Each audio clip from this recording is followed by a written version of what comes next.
आइए सुनते हैं ब्योमकेश बख्शी जी की एक बहुत ही दिलचस्प कहानी जिसे लिखा है शारदेंदु बंदोपाध्याय ने। ब्योमकेश को घर से बाहर ले जाने के लिए मुझे बहुत कोशिश करनी पड़ी। पिछले 1 महीने से वो एक जालसाजी के केस में लगा हुआ था। सुबह शाम जब भी देखो वो बड़ी बड़ी फाइलों में उलझा रहता, जैसे उन पन्नों में जालसाज की छवि उभर आएगी। जैसे जैसे रहस्य की परतें बढ़ने लगी वैसे वैसे उसकी बातचीत घटने लगी। सुबह से रात तक फाइलों की उलझन उसके स्वास्थ्य पर दिखने लगी थी। जब भी मैं इस विषय पर बात करता तो वो दो टूक जवाब देता, अरे नहीं, मैं पूरी तरह ठीक हूँ। उस शाम मैं जिद पर अड़ गया, देखो अब मैं तुम्हारी एक भी बात नहीं सुनूंगा। आज हम घूमने जा रहे हैं, तुम्हारा 2-3 घंटों के लिए बाहर जाना बहुत ज़रूरी है। लेकिन लेकिन कुछ नहीं, हम लोग लेक चलते हैं। तुम्हारा जालसाज 2 घंटों में भागा नहीं जाता। अच्छा चलो चलते हैं। उसने फाइलों को खिसका दिया, लेकिन उन्हें मस्तिष्क से हटा पाया ये कहना मुश्किल है। लेक के किनारे घूमते हुए एकाएक मुझे एक पुराना मित्र दिखाई दे गया। वो मेरे साथ इंटरमीडिएट तक पढ़ा था। उसके बाद वो मेडिकल कॉलेज में चला गया। तब से मैंने उसे नहीं देखा। मैंने आवाज़ दी, हे तुम मोहन ही हो ना? अरे भाई कैसे हो? वो चौंक कर रुका और मुझे देखकर खुशी से उछल पड़ा। अरे अजीत, तुम्हें देखे एक अरसा बीता, कैसे हो, कहाँ हो, सब ठीक है ना? जोश भरे अभिवादन के बाद मैंने उसका परिचय ब्योमकेश से कराया। मोहन बोला, ओह तो आप ही हैं ब्योमकेश बख्शी, आपसे मिलकर खुशी हुई। मैं अक्सर सोचा करता था कि ब्योमकेश बख्शी के वृतांतों का लेखक अजीत बंदोपाध्याय कहीं अपना पुराना मित्र अजीत तो नहीं है, लेकिन निश्चय नहीं कर पाता था। मैंने कहा, आजकल क्या कर रहे हो? मोहन बोला, मैं कलकत्ता में ही प्रैक्टिस कर रहा हूँ। हम घंटे भर साथ साथ घूमते रहे। बातचीत में समय बीत गया। इस दौरान मुझे लगा जैसे मोहन कुछ कहना चाह रहा हो पर रुक जाता था। ब्योमकेश ने भी शायद देखा था, क्योंकि एक बार उसने मुस्कुराकर कह ही दिया, क्यों रुक क्यों जा रहे हो डॉक्टर साहब, जो मन में है कह डालिए। मोहन ने कुछ झिझकते हुए बोला, एक बात है जो मैं आपसे पूछना चाह रहा था, लेकिन बताने में संकोच होता है। दरअसल वो इतनी छोटी समस्या है जिसे आपको बताना मुनासिब नहीं समझता। फिर भी मैंने कहा, कोई बात नहीं, तुम बताओ तो सही। और कुछ नहीं तो कम से कम कुछ समय के लिए ब्योमकेश को इस जालसाज से फुर्सत मिल जाएगी। जालसाज? मैंने पूरी कहानी बताई तो अजीत बोला, ये तो ठीक है, पर ब्योमकेश बाबू मेरी समस्या पर हंसेंगे। यदि वो हंसने लायक होगी तो ज़रूर हंसूंगा, लेकिन आपको देखकर मुझे नहीं लगता कि हंसने लायक है। बल्कि मुझे तो लगता है कि उस समस्या से आप चिंतित हैं और हल करने के लिए आप एड़ी चोटी का जोर लगा रहे हैं। मोहन ने उत्साहित होकर, आप बिल्कुल सही कह रहे हैं। संभव है वो समस्या बेहद आसान हो, लेकिन मेरे लिए जी का जंजाल बन गई है। ऐसा नहीं कि मैं चुपचाप बैठा हूँ। मैं अब तक अपने सामान्य ज्ञान का भरपूर उपयोग कर चुका हूँ। फिर भी आपको जानकर आश्चर्य होगा कि एक वृद्ध बीमार व्यक्ति जिसका पूरा शरीर लकवे से ग्रस्त हो, कैसे हर दिन मुझे चकमा दे रहा है। वो केवल मुझे ही नहीं, अपने पूरे परिवार के सख्त पहरे के बावजूद उनकी आंखों में धूल झोंक रहा है। बातचीत के दौरान हम लोग बेंच पर बैठ गए। मोहन बोला, मैं आपको संक्षेप में सारी बात बताता हूँ। मैं एक बहुत ही संपन्न परिवार का पारिवारिक डॉक्टर हूँ। ये परिवार बहुत ही पुराना है, उस समय का है जब ये शहर बसना शुरू हुआ था। पर्याप्त संपत्ति और आय के अतिरिक्त ये लोग एक संपूर्ण मार्केट के स्वामी हैं, जिससे उनके आर्थिक स्तर का अंदाज़ा लगाया जा सकता है। पूरे मार्केट का भाड़ा क्या होगा, आप इसी से अनुमान लगा सकते हैं। घर के स्वामी का नाम नंदूलाल बाबू है और वो ही मेरे पेशेंट हैं। अपनी जवानी के दिनों में उन्होंने अनेक ऐसे व्यसन पाल लिए थे कि 50 की आयु पहुँचते पहुँचते उनके शरीर ने जवाब दे दिया। उनका शरीर रोगों का घर बन गया है। बहुत पहले से उनके शरीर को अर्थराइटिस ने धर लिया और अब तो लकवा भी मार चुका है। हमारे व्यवसाय में एक कहावत प्रचलित है कि व्यक्ति की मृत्यु कोई विचित्र बात नहीं, बल्कि आश्चर्य तो ये है कि अब तक वो जीवित कैसे हैं। मेरे मरीज इस कहावत का सर्वश्रेष्ठ नमूना है। नंदूलाल बाबू के चरित्र के वर्णन के लिए मेरे पास शब्द नहीं है। बदतमीज, बेहुदा, गाली गलौज करने वाला, धोखेबाज, चालाक और निकृष्ट। संक्षेप में मैंने जीवन में इतना निकृष्ट व्यक्ति नहीं देखा। उनकी पत्नी और परिवार हैं, किंतु उनका किसी से भी अच्छा व्यवहार नहीं है। वो आज भी उसी नर्क में जीना चाहते हैं जिसमें वो जवानी में थे, लेकिन उनके शरीर की शक्ति समाप्त हो चुकी है और अब वो सब सहने योग्य नहीं रही। इसीलिए उनके मन में सबके प्रति भयंकर द्वेष है, जैसे वो सब उनकी दशा के जिम्मेदार हैं। वो हमेशा इसी प्रयास में रहते हैं कि कैसे किसी को दोषी बनाकर उससे गाली गलौज किया जाए। उनका शरीर कमज़ोर है, हृदय रोग भी है, इसीलिए वो अपने कमरे से बाहर नहीं जा सकते। वो अपने कमरे में बैठकर पूरी दुनिया को गालियां देते हैं और लिख लिख कर पन्ने भरते जाते हैं। उन्होंने मन में यह भ्रम पाल लिया है कि वो एक महान साहित्यकार हैं। इसीलिए कभी काली स्याही से कभी लाल स्याही से पन्नों को भरते जाते हैं। प्रकाशकों को भी वो गाली देते रहते हैं। उनके मन में ये बैठ गया है कि सभी उनके विरुद्ध षड्यंत्र रच रहे हैं और इसीलिए उनकी रचनाएं नहीं छापते। कमाल है। उत्सुकता से मैंने पूछा, क्या लिखते हैं? कहानी या फिर कुछ आत्मकथा जैसा? केवल एक बार मैंने उनके पेज पर दृष्टि डाली थी, फिर कभी हिम्मत नहीं हुई। यदि तुम इस कूड़े करकट को पढ़ लो तो कोई देवता भी तुम्हें कभी शुद्ध नहीं कर पाएगा। मैं दावे के साथ कह सकता हूँ, आज के प्रयोगात्मक युवा लेखक भी उसे पढ़कर बेहोश हो जाएंगे। व्योमकेश ने हल्की मुस्कान के साथ कहा, मैं कल्पना कर सकता हूँ उस चरित्र के बारे में, किंतु ये तो बताइए कि समस्या क्या है। मोहन ने सिगरेट का पैकेट निकालकर हम दोनों के लिए सिगरेट पेश की और स्वयं एक जलाकर बोला, शायद आप सोच रहे होंगे कि ऐसे विचित्र व्यक्ति में और कोई गुण नहीं हो सकते। वो एक अन्य गुण से संपन्न है और वो भी एक भयंकर नशा। उसने सिगरेट की कई कश लगाने के बाद कहा, व्योमकेश बाबू, आपको तो ऐसे नशीले और दुष्चरित व्यक्तियों से पाला पड़ता रहा होगा, जो शराब, गांजा, कोकेन और ऐसे ही निकृष्ट नशों के आदी होते हैं। पर क्या आपने कभी सुना है कि कोई व्यक्ति मकड़ी का रस पीता हो? मैं जोर से चौंक गया। क्या कहा? मकड़ी का जूस? अरे बाबा, ये क्या होता है?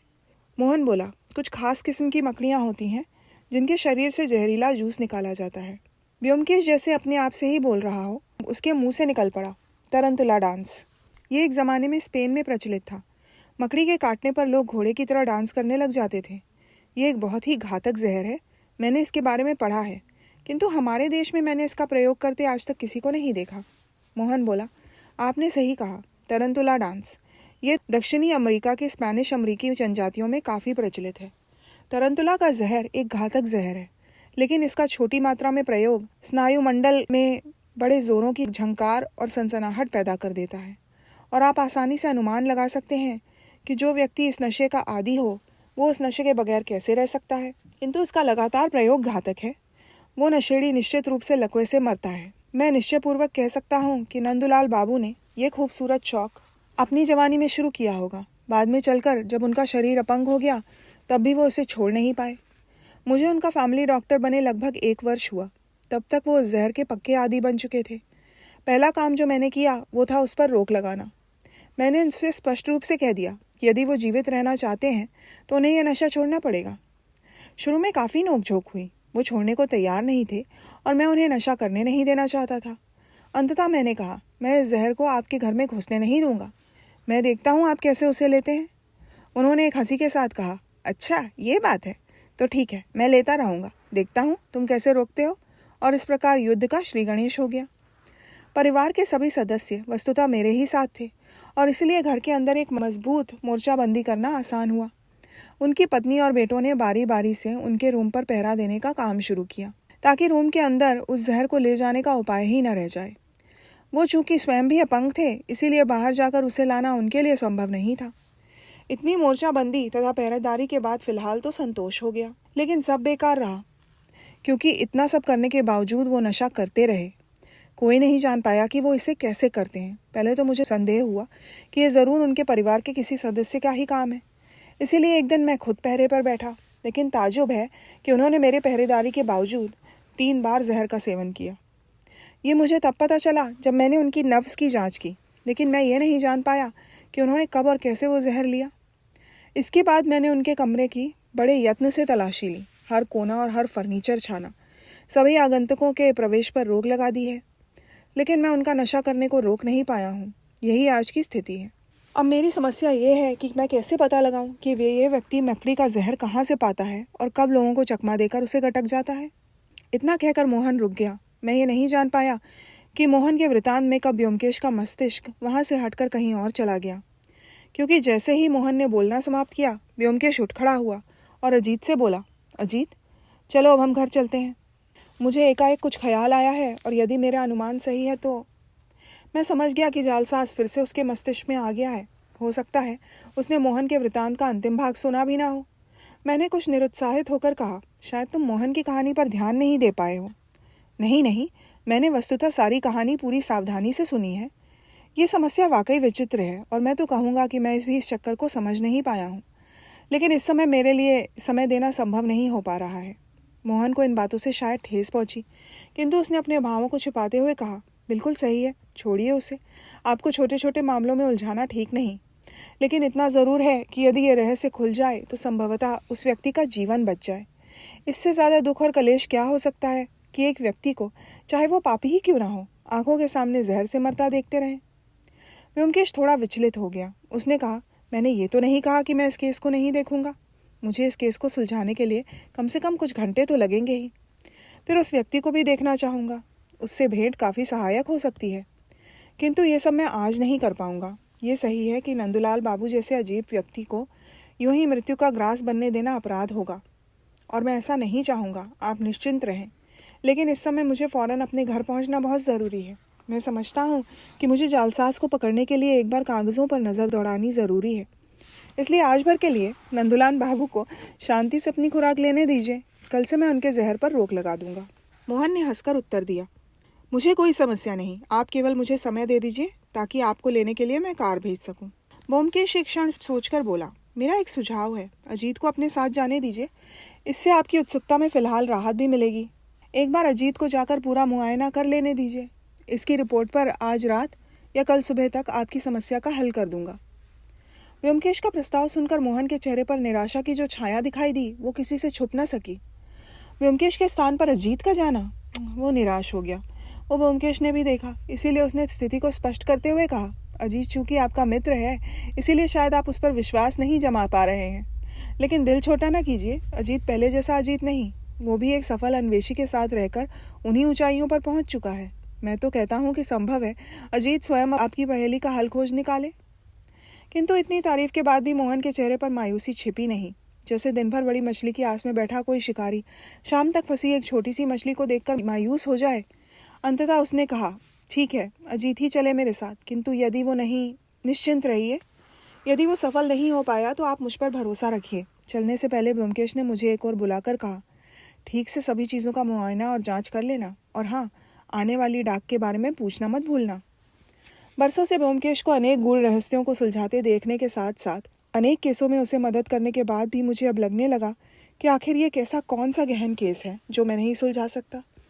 मोहन ने जो मेरी क्षमता पर इतना संदेह व्यक्त किया था, उसने मानो न मानो मुझे भी आहत किया था, और मैंने भी निश्चय कर लिया कि मैं इस समस्या का हल करके ही रहूँगा।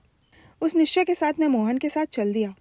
सड़क की रोशनी में मोहन आगे आगे चल रहा था। हम लोग सर्कुलर रोड पर कुछ देर चले होंगे कि मोहन ने दूर से एक बड़े घर की ओर इशारा करते हुए कहा, यही घर है। घर के बाहर लोहे का विशाल गेट था। सिर्फ बाहर खड़े दरबान ने मोहन को सलाम किया, किंतु मुझे रोक लिया। सर, आप नहीं जा सकते। मोहन ने मुस्कुराकर कहा, ठीक है दरबान, ये मेरे साथ हैं। तो ठीक है सर। दरबान रास्ते से हट गया। हम बरामदे में कुछ ही दूर गए होंगे कि लगभग 20 वर्ष का एक युवक मिल गया।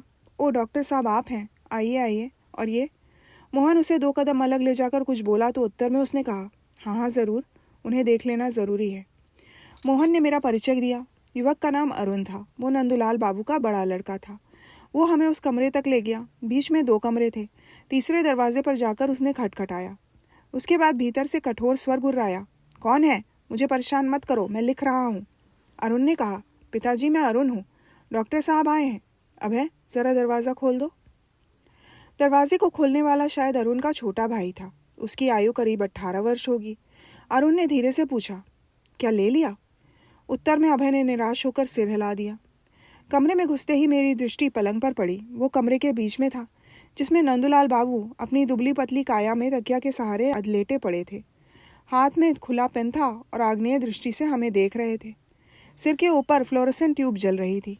बगल में टेबल लैंप से रोशनी हो रही थी, जिसके प्रकाश में उस व्यक्ति को स्पष्ट देखा जा सकता था। उनकी आयु करीब 52-53 की होगी, लेकिन बाल पूरे सफ़ेद हो गए थे। त्वचा पीली, कद छोटा। शरीर का मांस लगभग सूख चुका था, जिसके कारण उनके चेहरे के दोनों ओर की हड्डियां उठकर नुकीली हो गई थीं और उनकी तोते जैसी नाक होठों तक झुकाई थी। दोनों आंखों में एक विचित्र प्रकार की चमक थी, किंतु उस चमक के कोरों से एक मरी मछली का एहसास हो रहा था। उनका निचला होंठ लटककर झूला हुआ था। कुल मिलाकर उनकी आकृति पर एक मृत व असंतुष्ट जीजीविषा की प्रतिछाया लगती थी। उस प्रेत आत्मा जैसे शरीर का अवलोकन कर मैंने देखा, उनका दायां हाथ रह रहकर थिरक जाता है। मरे हुए मेढक के किसी अंग पर बिजली का तार छू जाने से जैसे वो एकदम उछलकर दूर गिरता है, वैसे ही उनका दायां हाथ रह रहकर उछल जा रहा था। नंदुलाल बाबू द्वेषपूर्ण निगाहों से मुझे निरंतर घूर रहे थे। ऊंची गुर्राती आवाज में गरजे, डॉक्टर, ये तुम्हारे साथ कौन है? क्यों आया है यहाँ?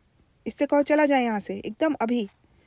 मोहन ने मुझे देखकर संकेत में कहा कि मैं इनकी बातों पर कान न दूं। उसके बाद उसने पास जाकर पलंग पर फैले कागजों को एक ओर सरकाकर अपने बैठने की जगह बनाई और उनकी कलाई हाथ में लेकर नब्ज जांचने लगा। नंदुलाल बाबू विशैली हंसी के साथ कभी मुझे देखते, कभी डॉक्टर को। उनका दायां हाथ वैसे ही एक एक बार थिरक जाता था। एक क्षण बाद मोहन ने उनकी कलाई छोड़ते हुए कहा, तो आपने फिर जहर ले लिया? हाँ ले लिया, तो तुम्हें क्या? तुम्हें क्यों दर्द होता है? मोहन ने अपने होंठ चबाते हुए कहा, ये करके आप खुद को ही बर्बाद कर रहे हैं और यही बात आप समझते नहीं। आपने अपने मस्तिष्क को जहर से सड़ा दिया है। नंदुलाल बाबू ने व्यंग करते हुए मजाक किया, अच्छा ऐसा है? मैंने अपने मस्तिष्क को सड़ा दिया है? वाह क्या बात है। लेकिन आपका मस्तिष्क तो चुस्त दुरुस्त है ना, तो क्यों नहीं पकड़ लेते तुम? मेरे चारों ओर तो तुमने पहरा लगा रखा है, फिर क्यों नहीं पकड़ते?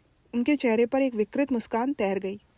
मोहन उठते हुए हताश स्वर में बोला, आपसे बात करना ही फिजूल है। मैं समझता हूँ, आपको आपके हाल पर ही छोड़ देना चाहिए। नंदुलाल बाबू बेहुदा मजाक करते रहे, शर्म नहीं आती डॉक्टर? तुम अपने आप को आदमी कहते हो? पकड़ लो मुझे या फिर इसे चूसो। उन्होंने चिढ़ाते हुए अपना अंगूठा दिखाया। इतना भोंडा मजाक अपने बेटों के सामने मेरे भी बर्दाश्त से बाहर हो रहा था। मोहन का धैर्य भी अब समाप्त प्राय हो चुका था। उसने कहा, ठीक है अजीत, देखकर जो भी अपना मुआयना करना चाहते हो कर लो, ये सब अब सहन नहीं होता। नंदुलाल बाबू का अब तक का घटिया मजाक एकाएक रुक गया। उन्होंने मेरी ओर विशैली आंखों से देखते हुए कहा, तुम कौन होते हो? तुम कर क्या रहे हो मेरे घर में? जब उन्हें कोई उत्तर नहीं मिला तो वो बोले, तुम अपने को बड़े तीसमार खां समझते हो ना? कान खोलकर सुन लो, तुम्हारी चालें यहाँ नहीं चलेंगी। भागो यहाँ से, अन्यथा मैं पुलिस को बुलाता हूँ। सब चोर उचक्के आवारा बदमाश इकट्ठे हो गए हैं यहाँ। उन्होंने मोहन को भी अपनी गालियों में समेट लिया। हालांकि मेरे आने का मकसद नहीं भाप पाए, किंतु उन्हें शक जरूर हुआ। अरुण अब पछता रहा था। धीरे से मेरे कान में बोला, इनकी बातों पर ध्यान मत देना। एक बार जहर का नशा करने के बाद ये पागल हो जाते हैं। मैंने सोचा कि जो नशा आदमी के निकृष्ट और घिनौने स्वरूप को दिखा सकता है, वो कितना घातक होगा। कौन ऐसा व्यक्ति होगा जो मनुष्य की इस निम्न और विकृत अवस्था पर नियंत्रण लगा सकता है?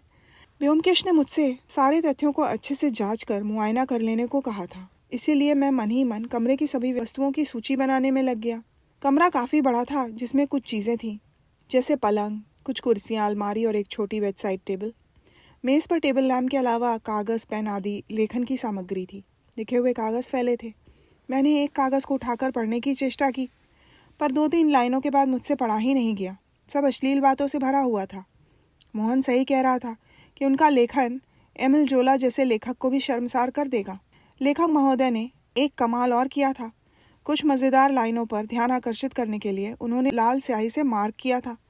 सच में मैंने अपने जीवन में ऐसा निकृष्ट और घृणित मस्तिष्क नहीं देखा था। अपनी उपकाई को रोकते हुए मैंने उस व्यक्ति को देखा, लेकिन तब तक वो अपने लेखक कर्म में व्यस्त हो चुका था। उसका पार्कर पेन तेजी से लिखता जा रहा था। पेन स्टैंड में एक और मार्कर पेन रखा था, जो संभवतः उस लेखन के रुकने की प्रतीक्षा कर रहा था, जब शायद अपनी रसिक लाइनों को मार्क करे। और ठीक वही हुआ। जैसे ही पेज समाप्त हो गया, उन्होंने लाल स्याही वाला मार्कर पेन उठाकर बड़े मनोयोग से कुछ लाइनों को मार्क करना चाहा, किंतु चूंकि स्याही समाप्त हो गई, इसीलिए उन्होंने स्टैंड में रखी लाल स्याही की दवात से फिर से स्याही भरी और अपने काम में लग गए। मैंने अपना ध्यान अब दूसरी ओर लगाया। अलमारी में कुछ अधभरी दवाइयों की बोतलों के अलावा और कुछ भी नहीं था। मोहन ने बताया, दवाइयाँ उसने दी हैं। कमरे में 2 दरवाजे और 2 खिड़कियाँ थीं। एक दरवाज़ा जिससे हम अंदर आए थे, दूसरा मुझे बताया गया बाथरूम में खुलता है। मैंने बाथरूम भी जाकर देखा। सामान्य जैसा ही था।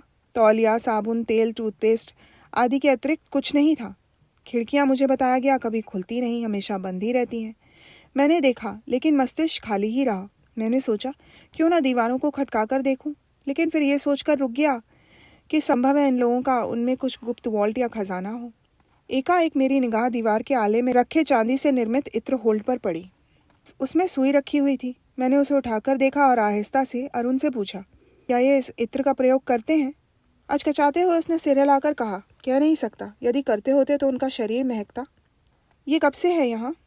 ओह, मुझे याद है, ये पिताजी स्वयं खरीद कर लाए थे। मैंने मुड़कर देखा। नंदुलाल बाबू लेखन रोककर मुझे घूर रहे थे। उत्सुकता से मैंने रुई के टुकड़ों में को इत्र में भिगोकर अपनी पॉकेट में रख लिया। अंत में मैंने पूरे कमरे को एक भरपूर नज़र से देखा। नंदुलाल बाबू की नज़र बराबर मेरा पीछा करती रही। उनके चेहरे पर अब भी व्यंग्य भरी मुस्कान थी। हम लोग बाहर बरामदे में आकर बैठ गए। मैंने कहा, मैं आप सब लोगों से कुछ प्रश्न करना चाहता हूँ, कृपया सही सही उत्तर दें। अरुण बोला, अवश्य, आप पूछिए। मैंने पूछा, क्या आप लोग निरंतर पहरेदारी करते हैं? और कौन है जो इसमें शामिल है? अभय है, माँ और मैं। हम बारी बारी से पहरे पर बैठते हैं। हम नौकर या किसी अन्य बाहरी व्यक्ति को अंदर जाने नहीं देते। क्या किसी ने कभी इन्हें नशा लेते हुए देखा है? नहीं, हमने कभी नहीं देखा, लेकिन जब ले लेते हैं हमें पता लग जाता है। क्या किसी ने देखा है कि वो जहर कैसा होता है? जब ये खुलकर लिया करते थे तब मैंने देखा था। वो सफ़ेद पारदर्शी पानी जैसा तरल पदार्थ है जिसे पहले होम्योपैथी दवा की बोतलों में रखा जाता था। वो फलों के जूस में उसकी कुछ बूंदें डाल लेते थे। आप निश्चित रूप से कह सकते हैं कि वैसी बोतल उनके कमरे में अब नहीं है? जी हाँ, निश्चित रूप से। हमने कमरे को हर प्रकार से छान मारा है। तब जाहिर है वो कहीं से आता है। कौन लाता होगा? अरुण ने सर हिलाते हुए कहा, हमें नहीं मालूम। क्या आप तीनों के अलावा कोई अन्य व्यक्ति कमरे में नहीं घुसता? सावधानी से सोचिए। नहीं, डॉक्टर के अलावा कोई और नहीं है। मेरी जांच समाप्त हो गई। इससे अधिक मैं और पूछता भी क्या?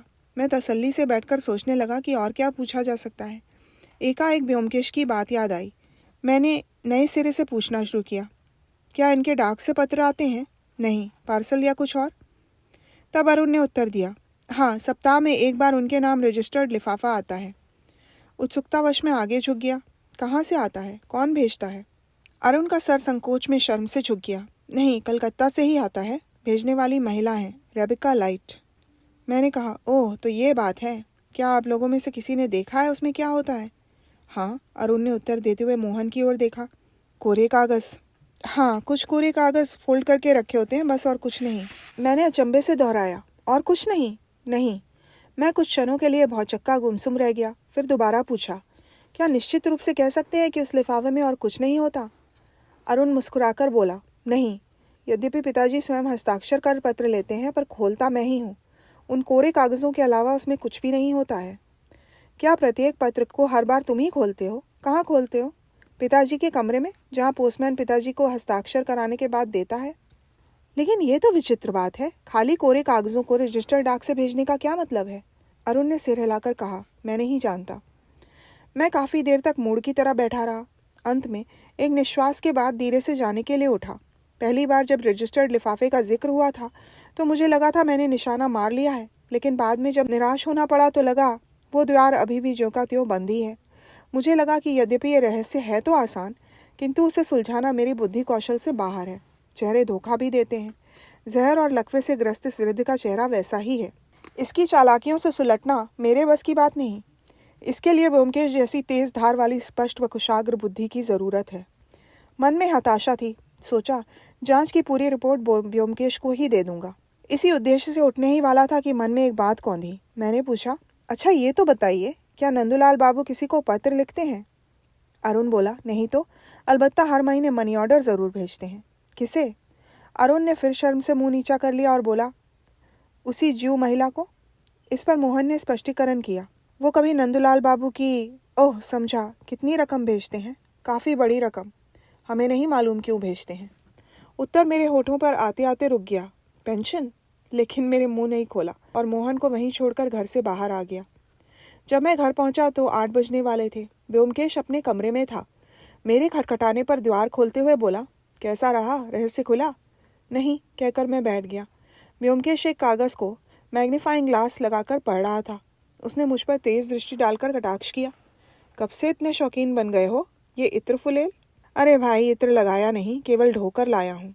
मैंने पूरा वृतांत विस्तार से ब्योमकेश को बताया। ब्योमकेश ने बड़े ध्यान से सब कुछ सुना। अंत में मैंने कहा, मैं तो सुलझा नहीं पाया दोस्त, तुम्हें दखल देना होगा। लेकिन मेरा मन कहता है इस इत्र की बारीकी से खोजबीन इस रहस्य को सुलझा सकती है। रहस्य किसका? ब्योमकेश ने इत्र की रुई को सूंघते हुए कहा, वाह क्या खुशबू है। शुद्ध अंबूरी इत्र है। हाँ, तो तुम क्या कह रहे थे? और वो इत्र को अपनी कलाई पर रगड़ते हुए बोला, हाँ, क्या कह रहे थे? क्या सुलझेगा? मैंने कुछ हिचकिचाते हुए कहा, संभव है इत्र के बहाने नंदूलाल बाबू।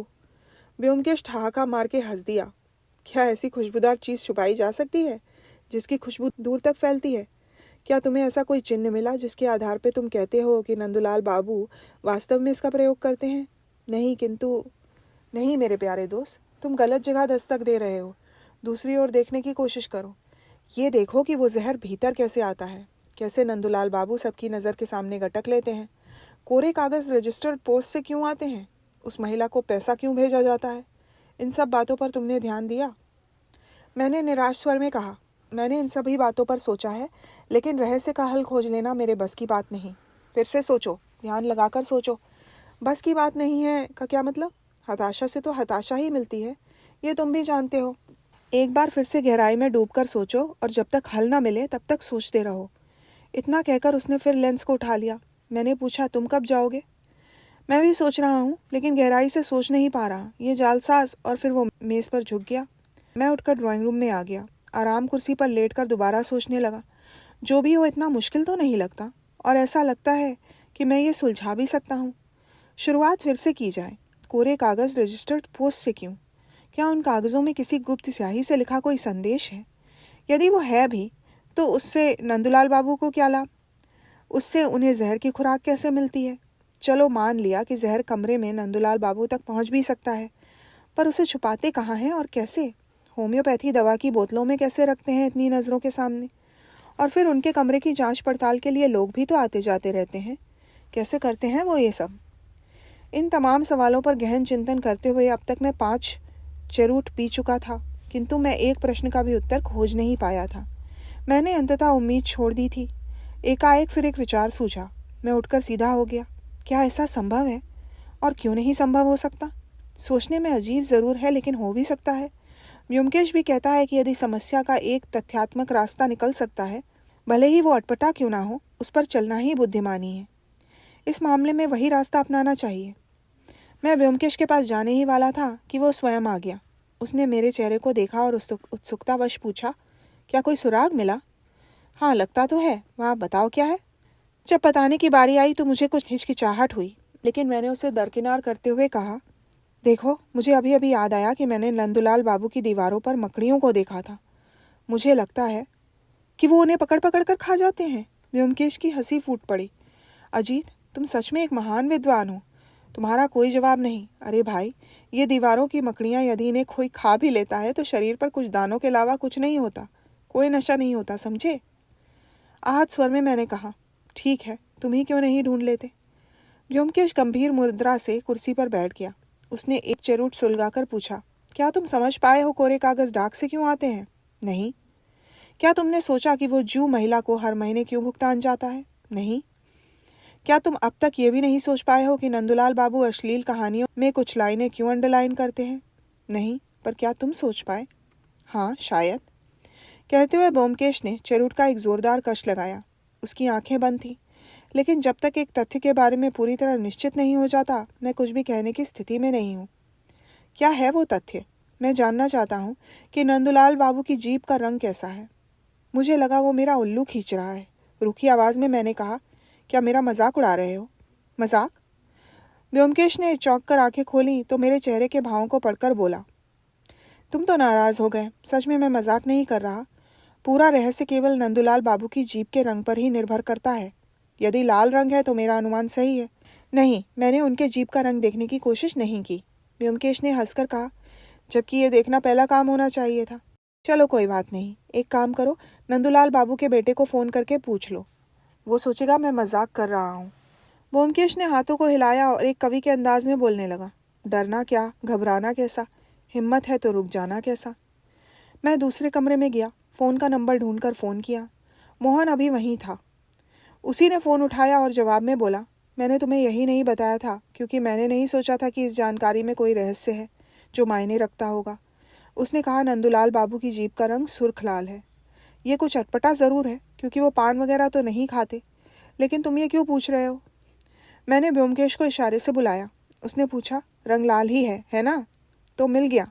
उसने फ़ोन को लेते हुए कहा, डॉक्टर साहब, अच्छा हुआ कि आप मिल गए। आपकी समस्या सुलझ गई। हाँ, अजीत ने ही सुलझाई है, मैंने तो केवल थोड़ी मदद की है। मैं तो, आप जानते ही हैं, इस जालसाज के केस में फंसा हुआ था। उसे भी मैंने सुलझा लिया है। अब आपको अधिक कुछ नहीं करना है, केवल लालशाही की दवात और पेन को उस कमरे से हटा दीजिए। हाँ, बस ठीक है, यही। अब आप समझ गए होंगे, और कल समय निकालकर हमारे यहाँ आ जाइए। मैं पूरा खुलासा विस्तार से समझा दूंगा। नमस्कार। ज़रूर। मैं आपका आभार अजीत तक ज़रूर पहुंचा दूंगा। मैंने आपसे नहीं कहा था कि उसका मस्तिष्क आजकल तेज़ धार की तरह हो गया है। और व्योमकेश ने हंसते हुए फ़ोन रख दिया।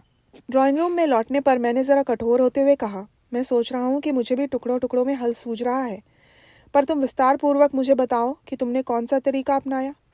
व्योमकेश घड़ी देखकर बोला, खाने का समय हो गया है, पूतीराम कभी भी बुला सकता है।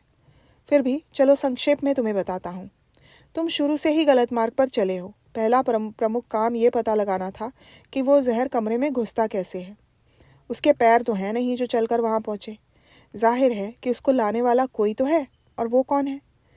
5 लोग अंदर आते हैं, डॉक्टर, 2 लड़के, पत्नी और एक अन्य व्यक्ति। ये 4 व्यक्ति तो लाएंगे नहीं, तो रहा वो 5वां व्यक्ति। ये 5वां व्यक्ति कौन है? वो 5वां व्यक्ति पोस्टमैन है। वो सप्ताह में एक बार आता है और जहर उसके ज़रिए कमरे में घुसता है। लेकिन लिफाफे में कोरे कागज़ के अलावा कुछ नहीं होता। यही तो चालाकी है। सब लोग यही सोचते हैं कि लिफाफे में ही शायद जहर भी होता हो, इसीलिए लोगों का ध्यान पोस्टमैन पर नहीं जाता। पर यह पोस्टमैन बहुत तेज़ आदमी है। वो कब स्याही की दवात बदल देता है, किसी को पता नहीं लगता। रजिस्टर्ड पोस्ट से कोरे कागज़ भेजने का उद्देश्य केवल पोस्टमैन को नंदलाल बाबू के कमरे में प्रवेश करवाना है। और फिर तुमने अपनी जांच में एक और भूल ये की कि जो महिला को भेजे जाने वाले पैसे को तुमने पेंशन मान लिया। ये परंपरा कहीं भी नहीं रही। ये रकम जहर की कीमत है जो वो महिला पोस्टमैन के जरिए नंदुलाल बाबू तक पहुंचाती है।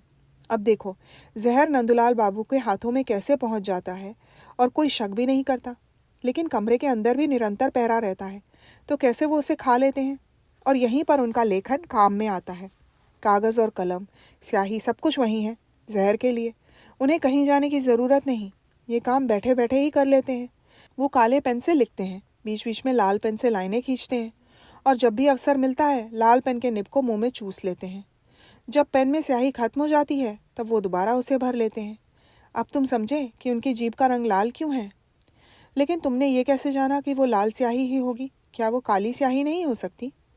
अरे नहीं, तुमने देखा नहीं काली स्याही का प्रयोग कितना अधिक है। क्या नंदुलाल बाबू चाहेंगे कि उनकी कीमती चीज़ यूं ही बर्बाद होती रहे? इसीलिए लेखन के कुछ भागों को ही अंडरलाइनिंग अर्थात लाल स्याही का प्रयोग। अब समझा कितना आसान लगता है। बेशक आसान है, लेकिन इस चालाकी के पीछे जो मस्तिष्क काम कर रहा था उसे कम नहीं आंकना चाहिए, क्योंकि इतनी आसानी ने ही अब तक इतने लोगों को मूर्ख बनाया हुआ था।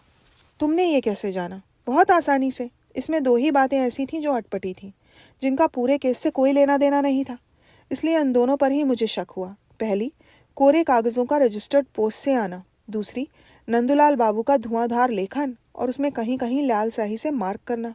इन दोनों बातों पर जब मैंने गहनता से सोचना शुरू किया तो मुझे केस का सुराग अपने आप टकरा गया।